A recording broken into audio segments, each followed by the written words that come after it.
आपके अपने YouTube channel Tathagata एडुजोन पर।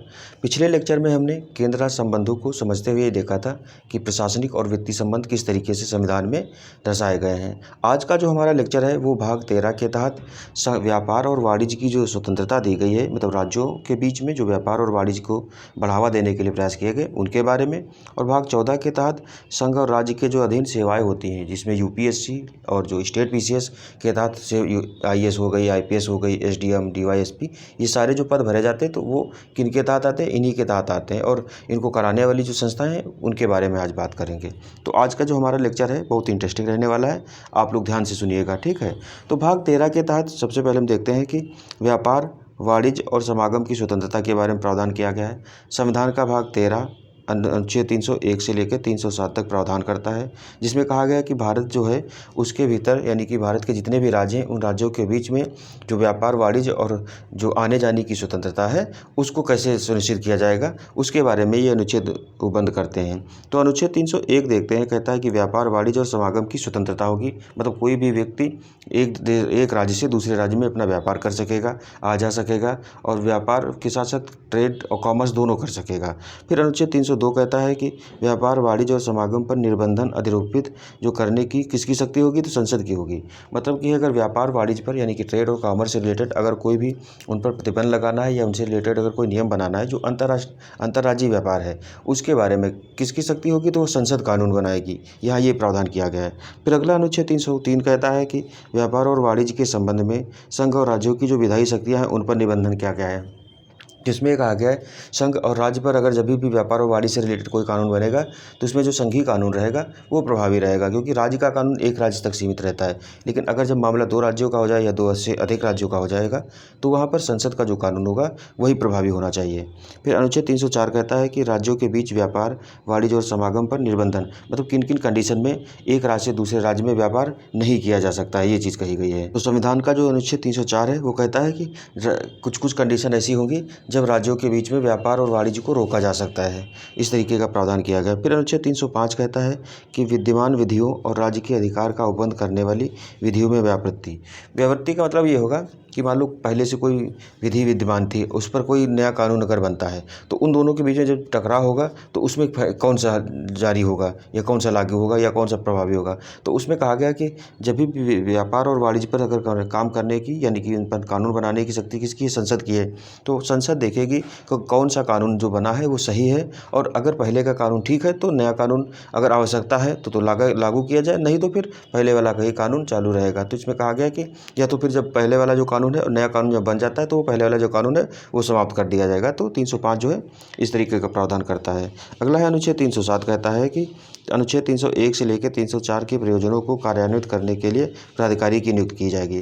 तो हम देखते हैं ट्रेड और जो मतलब कॉमर्स वगैरह है उसको बढ़ावा देने के लिए GST इंस्पेक्टर होते हैं और अन्य तरीके के जो अधिकारी होते हैं वो क्या करते हैं? अंतर्राज्यीय व्यापार को बढ़ावा देने के लिए, अंतर्राज्यीय जो कॉमर्स को बढ़ावा देने के लिए, इस सारी चीज़ों को और लोगों के आवागमन पर क्या करते हैं? तो उस पर प्रतिबंध या उसको विनियमित करने के लिए एक अधिकारी नियुक्त किया जाता है जो इन तरीके के कामों को देखता है। तो अगला जो प्रावधान किया गया है ये संविधान के भाग 14 के तहत किया गया है, जिसमें अनुच्छेद 308 से लेकर 323 तक प्रावधान है। इसमें कहा गया है संघ और राज्य के जो अधीन सेवाएं हैं उनका क्या प्रावधान रहेगा। जिस तरीके से हम देखते हैं केंद्र में, यानी कि संघ सरकार के तहत IAS है, IPS है, IFS है, IIAS है, ICAS है, ICLS है, इस तरीके की बहुत सारी जो सरकारी जो सेवाएं होती हैं जिसमें हम महत्वपूर्ण अधिकारियों को पद देखते हैं। इसी तरीके से हर राज्य में SDM होता है, DYSP होता है, फिर उसके बाद टैक्स कमिश्नर होते हैं, फिर RTO होता है। तो ये सारे जो अधिकारी बन कर के आते हैं ये सब इन्हीं सेवाओं के माध्यम से चुने जाते हैं। इनको जो भर्ती प्रक्रिया है इनको कराता कौन है और ये सारी चीज़ें हैं। तो इसमें देखते हैं जो भारत में सबसे पहले 1919 का जो भारत शासन अधिनियम आया था, मॉन्टेग्यू-चेम्सफोर्ड रिपोर्ट जो आई थी उसके आधार पर मॉन्टेग्यू-चेम्सफोर्ड रिपोर्ट है उसको भारत शासन अधिनियम में शामिल किया गया था। तो उसी के तहत कहा गया था कि 1926 में लोक सेवा आयोग की स्थापना की गई थी। मतलब भारत में पहली बार लोक सेवा आयोग की जो स्थापना हुई है वो 1926 में हुई, और कौन सी आयोग की रिपोर्ट पर हुई है? तो वो 1919 वाला जो अधिनियम आया उसके तहत, और इसकी स्थापना की जो सिफारिश थी वो किसने, ली आयोग ने की थी। तो इसके लिए एक ली आयोग बनाया गया था, उसने इसकी स्थापना की सिफारिश की थी। तो भारत में 1926 में, इससे पहले जो भारत में है हम देखते थे ICS यानी कि इंडियन सिविल सर्विसेज की जो परीक्षा होती थी भारत में नहीं होती थी, वो ब्रिटेन में होती थी और ट्रेनिंग भी ब्रिटेन में होती थी। इस तरीके से प्रावधान था। भारत पहले तो भारतीयों को शामिल ही नहीं किया जाता था, उसके बाद में भारतीयों को जो शामिल किया गया है, और उसके बाद में धीरे धीरे भारतीयकरण जब सेनाओं का होने लगा, यानी सेनाओं का क्या है, सर्विसेज का जो ऑल इंडिया सर्विसेज थी, तो उसमें भारतीयों की संख्या बढ़ करके जैसे जैसे आज़ादी के करीब हम आते गए संख्या बढ़ती गई। तो इसमें ये भी डिमांड बहुत पहले से चल रही थी कि जो ये भारतीय जो प्रशासनिक सेवा है इसको अगर जब भारतीयों के लिए बननी है तो इसको भारत में परीक्षा कराई जाए। इसी के आधार पर इसको 1926 में स्थापित किया गया है। फिर अनुच्छेद 309 जो है ये कहता है कि संसद संघ के कार्यों के लिए क्या है, तो लोक सेवाओं की भर्ती प्रक्रिया आदि के बारे में शर्तें निर्धारित कर सकेगी। तो लोक सेवाओं में क्या है कि भर्ती प्रक्रिया आदि के बारे में सिफारिश या जो उसके प्रक्रिया है आदि को निर्धारित करने के बारे में, यानी कि रूल एंड रेगुलेशन कौन बनाएगा, तो कौन बनाएगी, संसद बनाएगी। संघ सरकार जो संघ है संघ स्तर पर, यानी कि IAS IPS इस तरीके वाली जो सर्विसेज हैं उनके लिए। फिर इसी प्रकार राज्य विधानमंडल राज्य के कार्यों के लिए लोक सेवाओं की जो भर्ती प्रक्रिया आदि के बारे में क्या है, तो विधि बनाकर शर्तें निर्धारित कर सकेंगे कि किन किन लोगों को इन सेवाओं के लिए योग्य माना जाएगा, किन को अयोग्य माना जाएगा, किस तरीके से इनकी ज्वाइनिंग कराई जाएगी और किस तरीके से ये नियुक्त किए जाएंगे। तो वो जो सारी सेवा शर्तें हैं वो कौन डिसाइड कर सकता है, जो राज्य सरकार राज्य के मामले में, और जो संघ सरकार है वो संघीय जो सेवाएं होती हैं ऑल इंडिया सर्विसेज, और जो केंद्रीय सेवा थी उनके बारे में केंद्र सरकार, और जो राज्य स्तर पर सेवाएं होती हैं उनकी राज्य सरकार कर सकेगी। अनुच्छेद 310 कहता है कि संघ के अधीन रक्षा सेवाओं, नागरिक सेवाओं या सिविल सेवाओं तथा अखिल भारतीय सेवाओं के अधिकारी तथा कर्मचारी राष्ट्रपति के प्रसाद पर्यंत पद धारण करते हैं। तो इस प्रकार हम देखते हैं कि जो मतलब संघ सरकार के तहत जो जितने भी अधिकारी और कर्मचारी या रक्षा सेनाओं में हो या सैनिक सेवाओं में हो, उनका क्या है कि उनकी नियुक्ति किसके, राष्ट्रपति के प्रसाद पर्यंत होती है। क्योंकि सबसे जो भारत में देखते हैं सबसे हायर अथॉरिटी राष्ट्रपति हैं, उन्हीं के नाम पर इनकी नियुक्ति होती है। ये चीज़ यहाँ कही गई। इसी प्रकार जो राज्य के अधीन सेवाएं होती हैं उसमें सिविल सेवाओं के अधिकारी व कर्मचारी राज्यपाल के प्रसाद पर्यंत, तो इनको जो है जब नियुक्ति पत्र होता है तो राष्ट्रपति संघ के स्तर पर और राज्यपाल जो है वो राज्य के स्तर पर प्रदान करता है। तो राज्यपाल के अधीन ये पद धारण करेंगे। किंतु इस पर अनुच्छेद जो 311 है निम्न प्रतिबंध लगाता है। तो अनुच्छेद 311 जो है वो अधिकारियों को कुछ रियायतें देता है, या सही मायने में कहा जाए तो उनको जो सेवा शर्तों के यानी कि उनकी जो सर्विस है उसके लिए एक तरीके से कवच का काम करता है। कौन, अनुच्छेद 311 जो है ये कहता है कि किसी अधिकारी को हटाने से पहले उन कारणों से अवगत कराना होगा जिन कारणों से उसे पद से हटाया जा रहा है। मतलब किसी अधिकारी को अगर हटाया जा रहा है तो उसके कारणों को बताया जाएगा कि किस वजह से उसको उसके पद से हटाया जा रहा है। दूसरा जो है कि ऐसे हटाए गए अधिकारी या कर्मचारी को सुनवाई का अवसर दिया जाएगा। मतलब अगर उसको हटाया जा रहा है तो उसको अपनी बात रखने का अवसर दिया जाएगा कि इसको किस लिए हटाया जा रहा है। जैसे कि संघ के अधिकारियों के लिए कैट यानी कि हमने बताया था सेंट्रल एडमिनिस्ट्रेटिव ट्रिब्यूनल जो है, इसमें ये अधिकारी जाकर के अपनी बात रखते हैं। अनुच्छेद 323A के तहत जो स्थापित होते हैं केंद्र की जो कितने मतलब संघ के अधिकारी होते हैं उनके लिए कैट में जाते हैं, और जो राज्य के अधिकारी होते हैं वो साइड में जाते हैं, स्टेट जो एडमिनिस्ट्रेटिव ट्रिब्यूनल होते हैं उसमें जाते हैं। तो उसके आधार पर इनकी जो भी मामला होता है उसकी सुनवाई होती है। अगर मामला सही पाया जाता है तो उनकी जो बर्खास्तगी है या उनको हटाए जाने का प्रक्रिया है उसको रोक दिया जाएगा, ये चीज़ कही गई। लेकिन यह उपबंध जो है रक्षा सेवाओं के अधिकारियों पर लागू नहीं होगा। जितने भी रक्षा सेवा के अधिकारी हैं उन पर यह तो उपबंध जो है बिल्कुल लागू नहीं किया जाएगा। इसमें सेना में क्या होता है कि सेना का सिस्टम हर देश में देखते हैं कि उसमें रहता है गोपनीयता बनी रहे। दूसरी चीज़ है सेना में हर सरकार चाहती है कि अनुशासन ज़्यादा बना रहे। अनुशासन नहीं होगा तो सेना अगर मतलब दंगाई या भीड़ वाली हो गई तो फिर किसी भी देश की सुरक्षा जो है वो खतरा उत्पन्न हो सकता है उसके समझ। इसी वजह से कहा गया है कि जो रक्षा सेवाओं के अधिकारी हैं उन पर यह लागू नहीं होगा कि उनको जो उनके कारण बताया जाए और उनको कंडीशन दी जाए कि वो अपनी जाकर के मामले को किसी न्यायालय या कोर्ट में जाकर के रखें, तो उस चीज़ का प्रावधान यहाँ नहीं किया गया है। अर्थात रक्षा सेवाओं के अधिकारियों को बिना कारण बताए भी हटाया जा सकता है। इसके साथ इन्हें सुनवाई का अवसर भी नहीं दिया जाएगा, ये चीज़ कही गई। क्योंकि न्यायालय मतलब जब हम देखते हैं रक्षा सेवाओं में तो उसमें ज़्यादा हायरार्किकल सिस्टम और ज़्यादा जो स्ट्रिक्टनेस होती है सर्विस की वो ज़्यादा कड़ी रहती है। फिर दूसरा प्रावधान है कि किसी अधिकारी को नियुक्त प्राधिकारी के अधीनस्थ अधिकारी द्वारा नहीं हटाया जाएगा।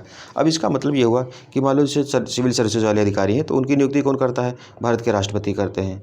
राष्ट्रपति के अलावा उनके नीचे का कोई भी व्यक्ति इनको नहीं हटा सकता है। तो व्यवहार में हम देखते होंगे कि प्रधानमंत्री हटा दे रहे हैं या फिर मुख्यमंत्री जैसे होता है टर्मिनेट कर दे, मतलब क्या एक तरीके से कहें तो उनको बर्खास्त कर देते हैं। तो बर्खास्त करने का अधिकार मुख्यमंत्री को होता है राज्यपाल के बिहाफ पर।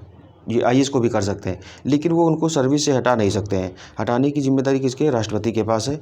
राष्ट्रपति, हमेशा याद रखिए, राष्ट्रपति अनुच्छेद 53 के तहत कहा गया है कि भारत का एक राष्ट्रपति होगा जो कि क्या करेगा, स्वयं या अपने जो मंत्रिपरिषद होगी उसकी सलाह पर काम करता है। तो हम देखते हैं प्रधानमंत्री इसी आधार पर वो एक्चुअल निर्णय प्रधानमंत्री लेते हैं, लेकिन नाम पर राष्ट्रपति के होता है। तो इसमें कहा गया है कि किसी अधिकारी को नियुक्त प्राधिकारी के अधीनस्थ अधिकारी द्वारा नहीं हटाया जाएगा। तो इनको यानी कि नियुक्त कौन करते हैं? राष्ट्रपति। तो संघीय जो भी अधिकारी होंगे राष्ट्रपति के नाम पर प्रधानमंत्री हटा सकेंगे। इसी तरीके राज्य के जो अधिकारी होंगे, कर्मचारी होंगे, उनको अगर राज्यपाल नियुक्त कर रहे हैं तो राज्यपाल के बिहाफ पर जो मुख्यमंत्री होते हैं वही हटा सकेंगे। ये चीज़ यहाँ प्रावधान किया गया है। फिर हम आगे देखते हैं कि अनुच्छेद 312 जो है ये सबसे इम्पॉर्टेंट है, क्योंकि ऑल इंडिया सर्विसेज के बारे में यही प्रावधान है, यही अनुच्छेद है जो प्रावधान करता है कि किस तरीके से भारत में ऑल इंडिया सर्विसेज की स्थापना हो सकती है और कौन कौन सी सर्विसेज स्थापित हो सकती हैं ऑल इंडिया के नाम पर। तो अभी हम देखते हैं वर्तमान में 3 ऑल इंडिया सर्विसेज है और अभी आने वाले समय में हो सकता है न्यायिक सेवा को भी इसी के तहत लाया जाए। तो इसमें ये प्रावधान किया गया है कि कौन कौन सी मतलब किस आधार पर इनको लाया जा सकता है। संसद विधि द्वारा अखिल भारतीय सेवाओं का सृजन कर सकेगी, लेकिन इसके लिए राज्यसभा में उपस्थित और मतदान करने वाले सदस्यों के कम से कम 2/3 बहुमत से प्रस्ताव पारित किया गया हो, और तो संसद विधि द्वारा अखिल भारतीय सेवाओं का सृजन कर सकती है। देखो, जो अखिल भारतीय सेवाएं हैं उनका सृजन करने का अधिकार संसद को दिया गया है, लेकिन संसद ऐसा तभी कर सकती है जब राज्यसभा द्वारा अपने 2/3 बहुमत से उपस्थित और मतदान करने वाले 2/3 बहुमत से ऐसा प्रस्ताव पारित कर दिया गया हो और लोकसभा उस प्रस्ताव से सहमत हो जाए तो संसद नई अखिल भारतीय सेवा का सृजन कर सकती है। तो इसमें राज्यसभा जो है उसको भी विशेषाधिकार दिया गया है। अनुच्छेद 249 के तहत राज्य सूची के विषय पर कानून बनाने का जो अधिकार है वो भी राज्यसभा का विशेषाधिकार है कि राज्यसभा जब तक 2/3 बहुमत से किसी प्रस्ताव को नहीं पारित करेगी तब तक कोई प्रस्ताव नहीं आएगा संसद में। उसी तरीके से अखिल भारतीय सेवाओं के बारे में अगर प्रस्ताव लाना है तो वो राज्यसभा ही पहले शुरुआत करेगी।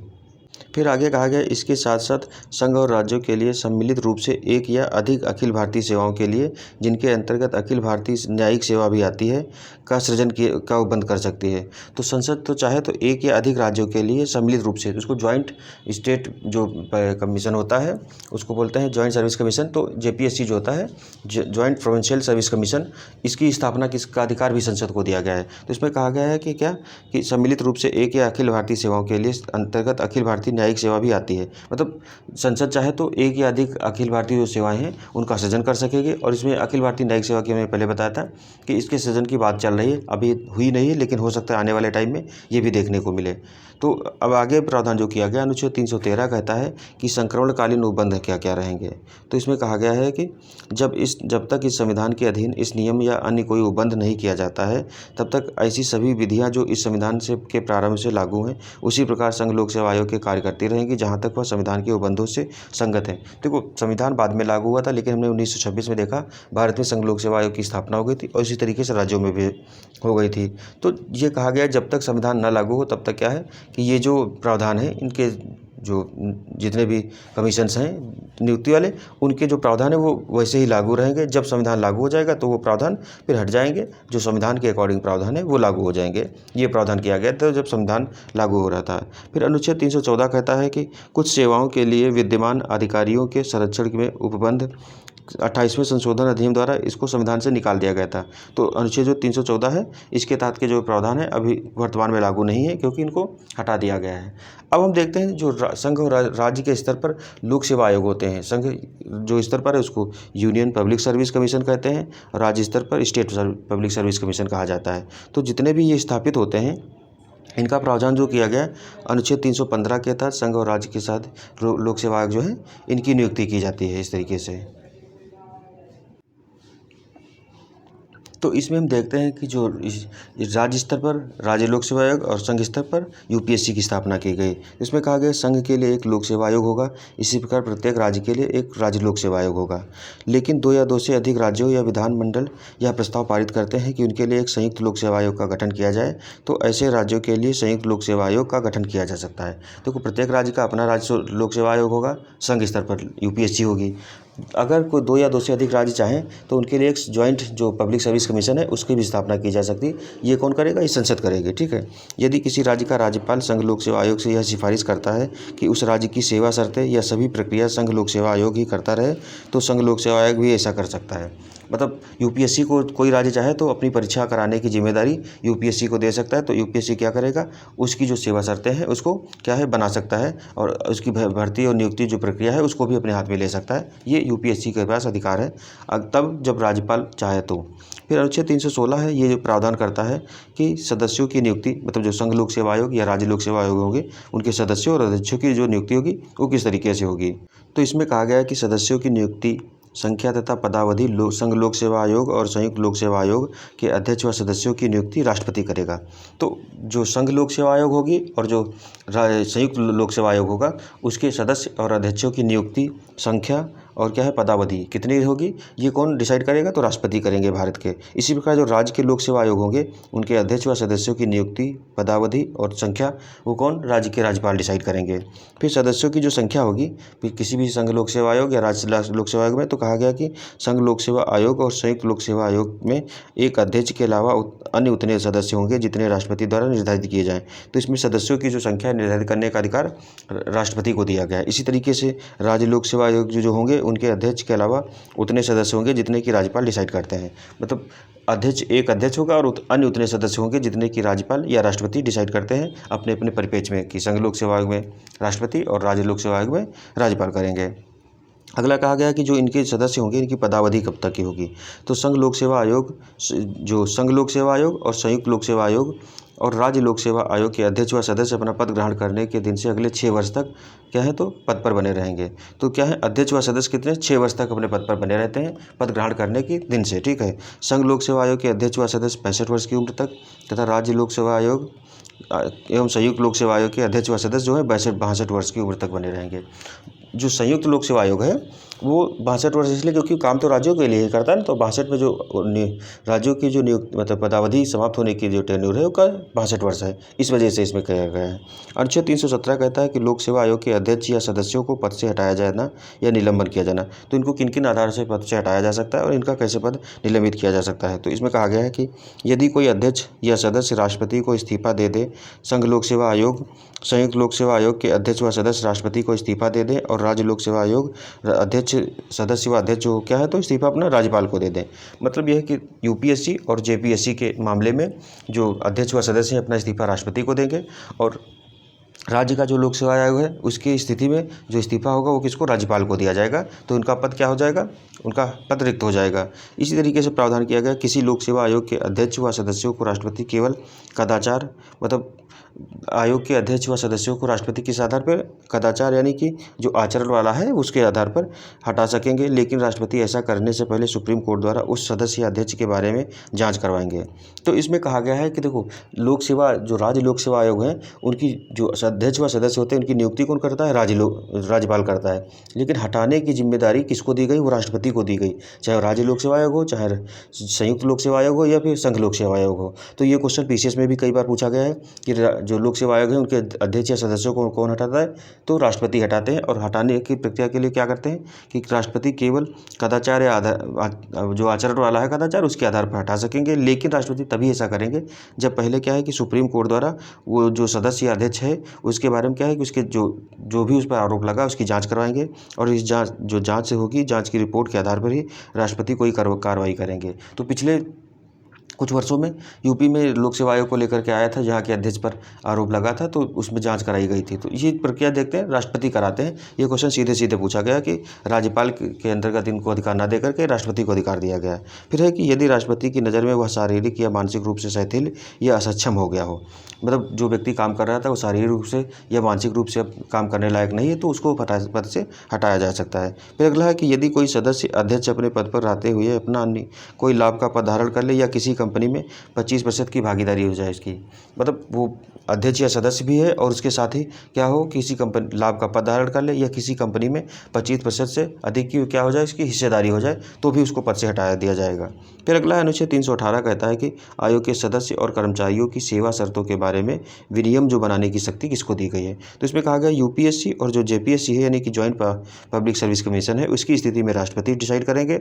जब राज्य लोक सेवा की बात करेंगे तो उसके मामले में राज्यपाल राज्यपाल जो विनियम बनाएंगे, मतलब कानून उसकी सेवा शर्तों के बारे में, आयोग के सदस्य और कर्मचारियों की जो सेवा शर्तें होंगी उनके बारे में नियम और कानून कौन बनाएंगे? संघ और जेपीएससी के मामले में राष्ट्रपति बनाएंगे और राज्यों के मामले में राज्यपाल बनाएंगे। फिर अनुच्छेद 319 कहता है कि आयोग के अध्यक्ष एवं सदस्यों को सेवानिवृत्ति के बाद पदधारण पर प्रतिबंध, मतलब जब आयोग के अध्यक्ष व सदस्य होंगे तो किन किन स्थितियों में उनको अन्य राज्यों में राज्य या सरकार के तहत अन्य पद जो होंगे उन पर पदधारण के लिए उन पर प्रतिबंध लगाया गया है कि जब तक वो, इसमें कहा गया कि जो ये संस्थान हैं खास करके यूपीएससी, जेपीएससी या फिर स्टेट पीसीएस, तो इनकी जो स्वतंत्रता देखें और निष्पक्षता जो है उसको सुनिश्चित करने के लिए ऐसा किया गया कि इनको कोई लाभ मतलब प्रलोभन ना दिया जाए, जिससे वहाँ पर रहते हुए सेवा जो मतलब भर्तियाँ हैं भर्तियों में धांधली न होने पर इसके लिए किया गया है। तो हम देखते हैं कि संघ लोक सेवा आयोग सहित सभी लोक सेवा आयोग के अध्यक्ष व सदस्य सेवानिवृत्त होने के बाद राज्य के अधीन कोई पदधारण नहीं करेंगे, लेकिन राज्य लोक सेवा आयोग के अध्यक्ष व सदस्य तथा यूपीएससी के सदस्य निम्न पद धारण कर सकते हैं। तो इसमें कहा गया है कि जो राज्य लोक सेवा आयोग है और जो यूपीएससी और जेपीएससी, तो उनके जो सदस्य और अध्यक्ष हैं उसमें कौन कौन से पद धारण कर सकेंगे। देखो, यूपीएससी के जो अध्यक्ष हैं वो कोई पद धारण नहीं कर सकेंगे जब रिटायर होते हैं, लेकिन यूपीएससी के सदस्य, जेपीएससी के सदस्य और अध्यक्ष और जो स्टेट पीसीएस हो उनके सदस्य और अध्यक्ष कौन कौन से पद धारण कर सकेंगे। तो हम देखते हैं कि इसमें कहा गया है कि जो संघ लोक सेवा आयोग का जो सदस्य होगा सेवानिवृत्त होने के बाद संघ लोक सेवा आयोग का अध्यक्ष और जो संयुक्त लोक सेवा आयोग होता है उसका अध्यक्ष बनाया जा सकता है। तो जो यूपीएससी है, यूपीएससी का जो सदस्य है वो यूपीएससी में अध्यक्ष बन सकता है या फिर जेपीएससी का अध्यक्ष बन सकता है, और वो कोई पद धारण नहीं कर सकता है। और जो यूपीएससी का अध्यक्ष होता है वो कोई पद धारण नहीं कर सकता सेवानिवृत्ति के बाद। फिर इसमें कहा गया जो संयुक्त लोक सेवा आयोग का अध्यक्ष सेवानिवृत्त होने के बाद संघ लोक सेवा आयोग का अध्यक्ष व सदस्य दोनों बनाया जा सकता है। तो जेपीएससी का जो अध्यक्ष होता है वो सेवानिवृत्त होने के बाद जेपीएससी जो यूपीएससी है, यूपीएससी का सदस्य और अध्यक्ष दोनों बनाया जा सकता है। इसी तरीके से संयुक्त लोक सेवा आयोग के जो सदस्य होते हैं वो सेवानिवृत्त होने के बाद संघ लोक सेवा आयोग के सदस्य बनाए जा सकते हैं, अध्यक्ष और संयुक्त लोक सेवा आयोग के अध्यक्ष बनाए जा सकते हैं। तो जो जेपीएससी के जितने भी सदस्य होंगे जब सेवानिवृत्त होते हैं तो उनको यूपीएससी का अध्यक्ष बनाया जा सकता है, या फिर सदस्य बनाया जा सकता है, दोनों बनाया जा सकते हैं, या फिर उनको जेपीएससी का ही अध्यक्ष बनाया जा सकता है। तो इस तरीके से प्रावधान किया गया है।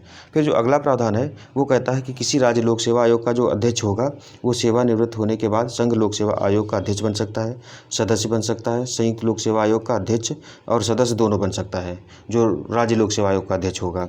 फिर जो राज्य लोक सेवा आयोग के सदस्य होते हैं वो सेवानिवृत्त होने के बाद संघ लोक सेवा आयोग के अध्यक्ष बन सकते हैं, सदस्य भी बन सकते हैं, एवं जो संयुक्त लोक सेवा आयोग होता है उसके अध्यक्ष और सदस्य और जो किसी और राज्य के जो संघ लोक सेवा आयोग होते हैं, मतलब जैसे यूपी है, यूपी का जो उत्तर प्रदेश जो पब्लिक सर्विस कमीशन है उसका कोई सदस्य है वो सेवानिवृत्त होता है तो क्या है वो ज्वाइंट जो सर्विस कमीशन है उसका अध्यक्ष बन सकता है, सदस्य बन सकता है, यूपीएससी का अध्यक्ष सदस्य बन सकता है, और यूपी के अलावा अन्य जो स्टेट पब्लिक सर्विस कमीशन है वहाँ का क्या है वो उसका अध्यक्ष बनाया जा सकता है। तो मतलब अपने राज्य के अलावा वो किसी और राज्य में भी जाकर के अध्यक्ष बन सकता है, ये भी प्रावधान किया गया। तो इसके पास ज़्यादा मतलब अवसर है आगे चल करके नौकरी करने के, ये चीज़ कही गई।